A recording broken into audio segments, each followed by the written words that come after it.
വടകരയിലെ ഹരിയാലി ഹരിതകർമ്മസേന അംഗങ്ങൾ മലേഷ്യയിലേക്ക്. നഗരസഭയിലെ ഹരിയാലി ഹരിതകർമാംഗങ്ങൾ 68 പേർ 5 ദിവസം നീണ്ടു നിൽക്കുന്ന മലേഷ്യ സന്ദർശനത്തിന് ഒരുങ്ങുന്നത്.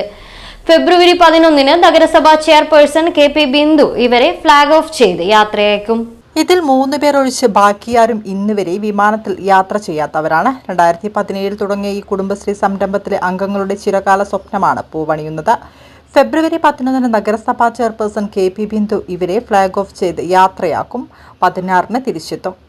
അവസാന ദിവസം മലേഷ്യയിലെ മാലിന്യ സംസ്കരണ സംവിധാനങ്ങളും ഇവർ സന്ദർശിക്കും. വടകര നഗരസഭാ കുടുംബശ്രീ സംവിധാനമായ ഹരിയാലി ഹരിതകർമ്മസേനയുടെ മലേഷ്യൻ ട്രിപ്പാണ് ഞങ്ങൾ ഫോം ചെയ്തിട്ടുള്ളത്. 4 ദിവസവും 3 നൈറ്റും അടങ്ങുന്നതാണ് ഞങ്ങളുടെ പാക്കേജ്. കേരളത്തിലെ തന്നെ ആദ്യത്തെ 5 ദിവസം പുറത്തേക്ക് പോകുന്ന ഒരു ട്രിപ്പാണ്. ട്രിപ്പ് പ്ലാൻ ചെയ്തിട്ടുള്ളത് തന്നെ ഹരിയാലി ഹരിതകർമ്മസേനയാണ്. കേരളത്തിലെ തന്നെ ആദ്യത്തെ അജൈവ മാലിന്യ ശേഖരണ യൂണിറ്റിൽ പ്രവർത്തിച്ചുകൊണ്ട് ഈ ഒരു യാത്ര സംഘടിപ്പിച്ചിട്ടുള്ളതും ഹരിയാലി ഹരിതകർമ്മസേനയാണ്. ഈ ഒരു യാത്രയ്ക്ക് കൊണ്ട് ഞങ്ങൾ ഉദ്ദേശിക്കുന്നത് നല്ല ഒരു ഊർജവും ഞങ്ങൾക്ക്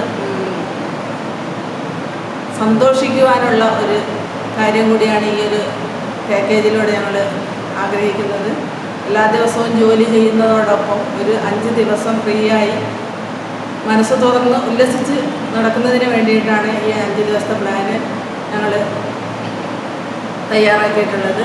യാത്രാവധിയിൽ നഗരസഭയുടെ മാലിന്യ ശേഖരണത്തിനോ സംരംഭങ്ങൾക്കോ മുടക്കമില്ലാത്ത രീതിയിൽ ബാക്കി അംഗങ്ങൾ ഇവ നോക്കി നടത്തും. കോഴിക്കോട് കേന്ദ്രീകരിച്ചുള്ള കോക്ടെയിൽ എന്ന സ്ഥാപനമാണ് യാത്രയ്ക്ക് നേതൃത്വം നൽകുന്നത്.